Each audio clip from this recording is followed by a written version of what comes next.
What do we got? This is a very different Trump, and the American public knows. So here is CNN, and CNN is just kind of, I think this is a difficult time for them because they've realized they've had to come to the terms with the fact that their power is really waning.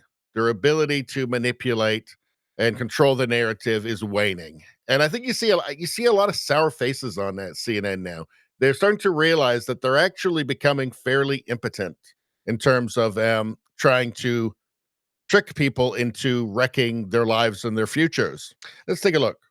This is a very different Donald Trump. He's leading a very different administration, the way he's attacking things. And the American public is very much more in line with him than they were at any point during his entire first term. Well, I would say, correction, this is not a very different Donald Trump. This is a very different Donald Trump as being viewed by voters in this. In the way he's going about things with Susan Wiles leading things. I think he is, going at things in a much less disorganized fashion, much more organized. Take me back in history. Take you back in history. So it was so interesting to me that Donald Trump's first net approval rating of his second term is higher than his entire first term. And I was interested, has that ever happened? Has the second term net approval rating in the first month, have you ever had a higher rating than any net approval rating during the entire first term? Donald Trump is the only— I have a really hard time believing this. This is 100% true. I went back. I love spreadsheets. Donald Trump's is the first guy ever whose net approval rating in the first month of his second term is higher than any rating that he had as an entire first term, Kate Baldwin. This is true. I don't make stuff up. The numbers are the numbers. I believe you in nothing except when you have it in the wall, and then I believe everything you say. That's exactly right. Which is why you can just see how sour she is, huh? She's so sour. She's not happy about it at all. Just seeing that the people didn't listen to her. It turns out she really doesn't have all that much power after all. Her and her ilk don't have that much power after all. She's a loser. CNN is fake news. She's a loser. One part here I thought was quite revealing. Hold on. Have you ever had a higher rating than any net approval rating during the entire first term? Donald Trump is the only— I have a really hard time believing this. This is 100% true. I went back.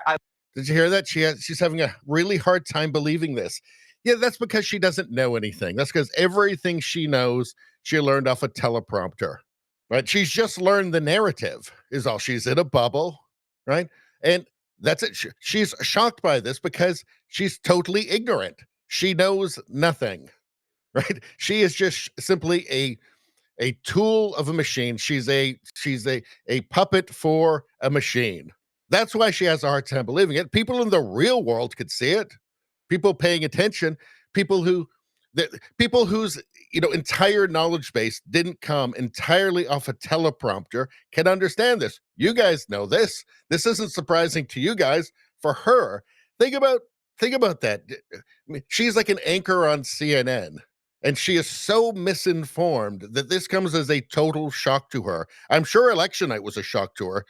I'm sure she assumed that she knew Kamala's joy was going to, it was going to be a landslide for Kamala. She's just having a hard time, and she's salty about it. She's not happy. Her worldview has been crushed, and I guess maybe even her ego. I think a lot of egos have been crushed. A lot of arrogant, ignorant, self-satisfied egos have been crushed by what happened on election night. Anyway, that's all I'm going to say about that. Please like, share, and subscribe. Subscribing really helps me out. I thank you for that. I will see you next time.